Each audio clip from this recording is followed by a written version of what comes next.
Olá, pessoal. Sou a professora Zaira, professora de Língua Portuguesa e Produção Textual dos 7º anos da Escola Municipal Alberto Lazarim.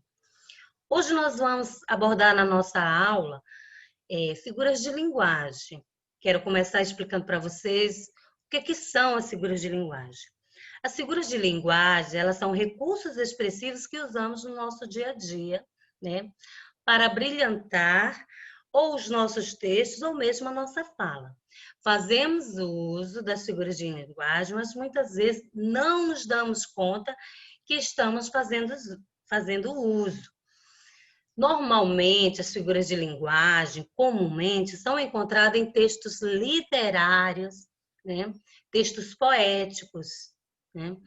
Os escritores, os poetas fazem muito uso mesmo das figuras de linguagem na hora de fazer suas produções, né?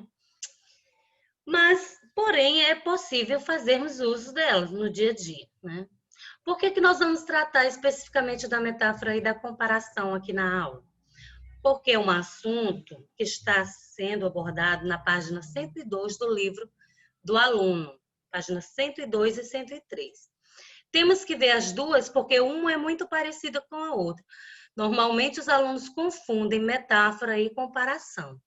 Para que não haja essa confusão, eu vou explicar tanto o significado de metáfora como o significado de comparação e a diferença entre uma e outra. Como sabermos se aquela expressão é uma metáfora ou uma comparação? Vocês vão saber, até o final desta aula, distinguir, né, a diferença entre metáfora e comparação. Vamos começar pelo conceito de metáfora.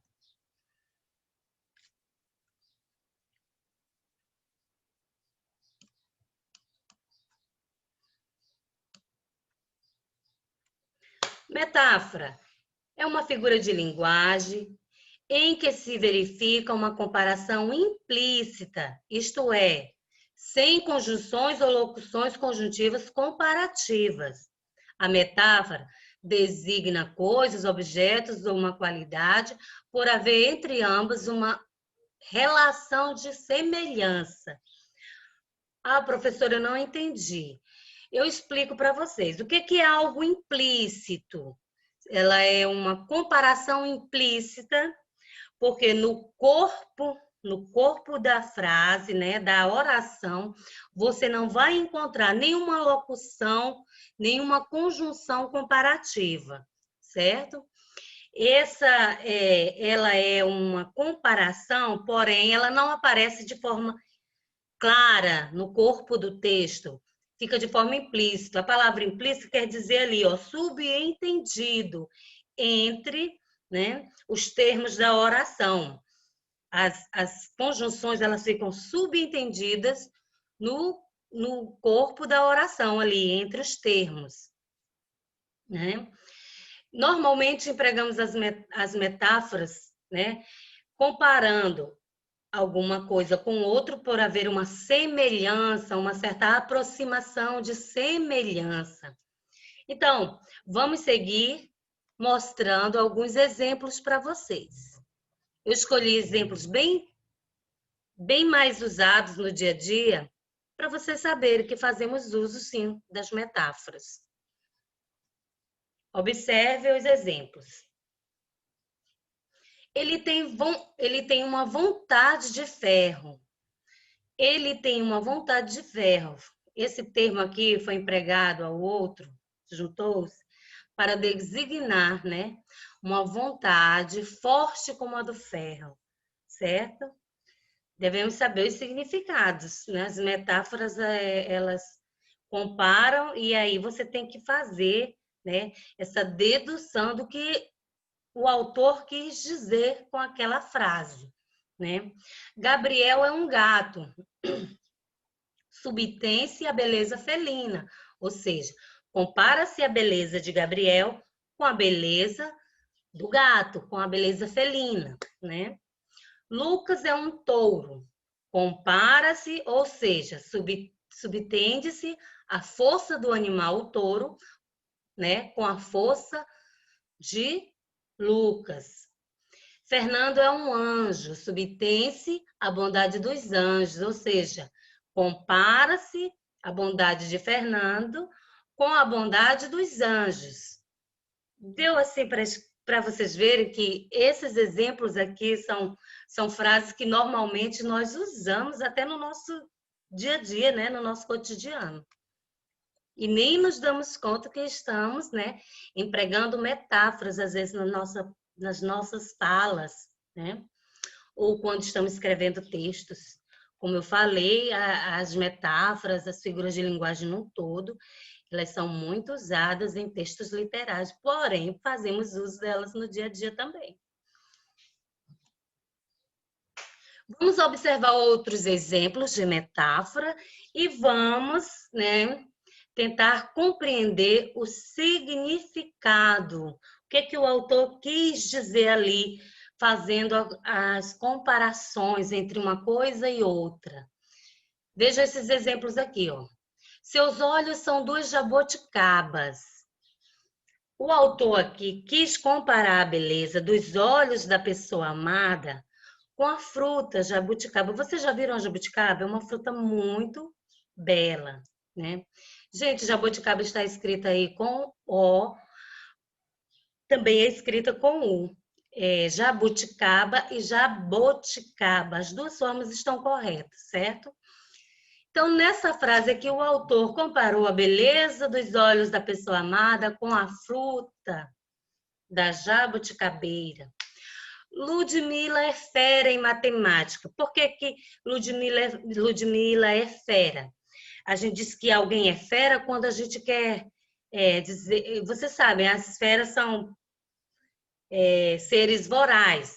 Então, a Ludmila, ela devora a matemática assim, de uma forma rápida, ela assimila muito rápido. Então, por isso que se compara Ludmila a uma fera, né? A frase, a Virgem dos Lábios de Mel, até de um escritor conhecido, né? É o título de um livro, né? Compara-se os lábios da amada ao mel, por ser doce, né? Os lábios são doces como o mel. Dona Filomena é uma flor. Compara-se a leveza e a pureza de Dona Filomena à beleza da flor, que também é algo puro, né? Que é algo singelo.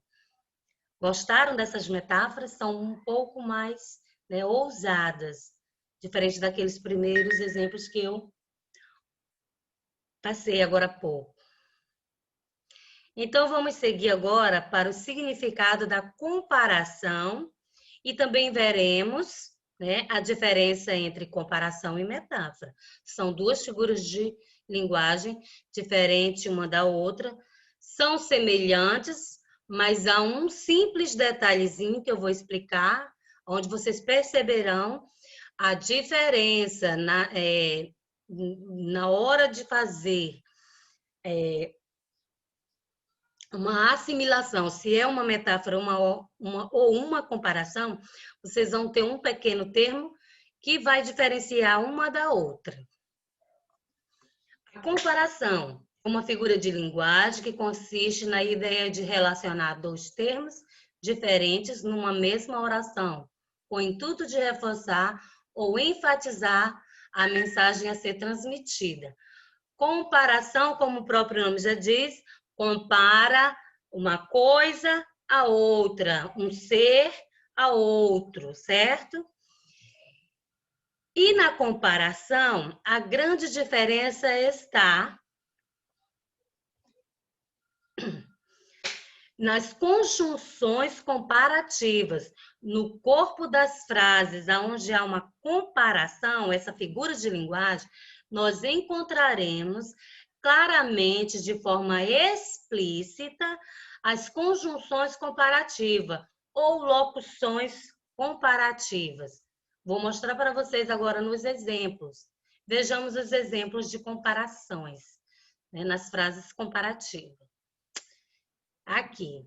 Os seus olhos são brilhantes como estrelas no céu.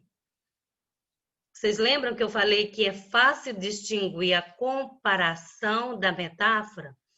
Porque as locuções ou conjunções comparativas aparecem no corpo de forma explícita, de forma clara, está ali escrito no corpo da frase.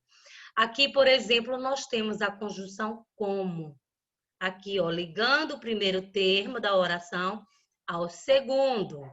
Então, comparar termos semelhantes, empregando conjunções comparativas. Vejam aqui a outra oração, a outra frase. Meu filho joga futebol como Pelé. Nessa outra frase, nessa outra comparação, temos aqui, ó, a conjunção como, aonde comparamos o filho da pessoa, né, que é um craque em futebol, ao rei Pelé, que é o craque dos craques, que é conhecido como o rei do futebol até hoje, né? E nessa outra frase, nessa outra oração, nós temos: este livro é tão precioso como o maior tesouro do mundo para mim. Nessa frase aqui, nós temos tão e como conjunções comparativas, né? Comparando o livro ao tesouro, né? Para a pessoa, o livro é tão importante quanto um tesouro. Então, tão como, né? Poderia ser também substituído por tão quanto, né? Na outra frase, nós temos, na outra oração, aquela casa parece um hospício. Bem aqui nós já temos uma locução comparativa. Parece um hospício, ó, um hospício, né? O fato de você usar o verbo parecer já dá a ideia de comparação, certo, gente? Então, vamos dar continuidade? Vamos aqui. Comparação. Lembrando que a comparação é sempre feita por meio de uma conjunção comparativa explícita entre os termos da oração, né? As conjunções vão estar de forma clara e escrita no corpo do texto, diferente da metáfora, como eu falei lá no início. As conjunções, a metáfora é uma certa comparação, porém ela não aparece de forma explícita, fica implícito, ou seja, subentendido no corpo da oração, né? Ela não aparece de forma clara, a gente apenas deduz que exista. Mas na comparação, as conjunções comparativas, elas aparecem claramente, escritas ali no corpo da oração, e você vai ter essa facilidade de poder, né, distinguir uma metáfora de uma comparação.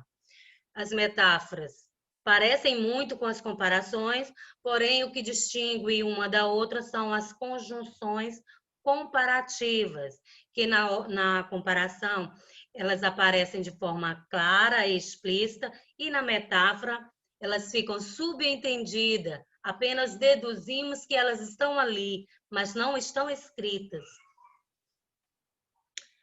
Para vocês ficarem mais por dentro sobre o que são essas conjunções comparativas, eu fiz um pequeno quadro aqui, em outro slide, para vocês verem alguns exemplos de conjunções comparativas, certo? Que vocês vão encontrar de forma explícita na figura de linguagem chamada comparação, ok? Vamos ver agora.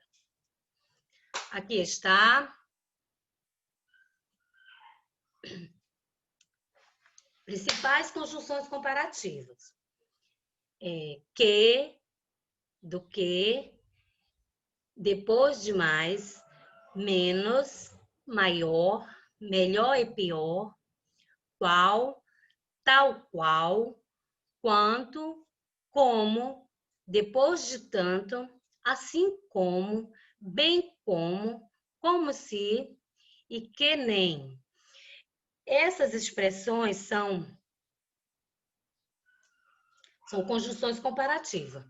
No caso de haver mais de uma palavra, como do que, depois de mais, melhor e pior, tal qual, depois de tanto, assim como, bem como se, que nem, já são locuções. Você sabe que locuções são formadas por mais de uma palavra, locuções comparativas.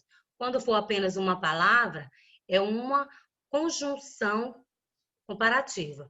No caso de mais de uma palavra, chamamos de locução, né? Locução conjuntiva comparativa, ok? Então, todas as vezes que vocês verem uma determinada frase, uma determinada oração, né? Onde esteja sendo feita uma comparação e que haja alguns desses termos aqui, algumas dessas palavras ou expressão, lembre-se, são as comparações, as figuras de linguagem chamada comparação, tá?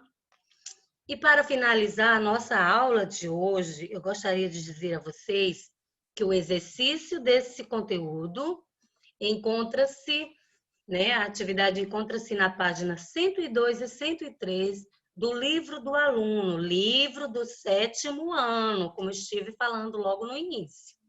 Ok? Muito obrigada e até a próxima.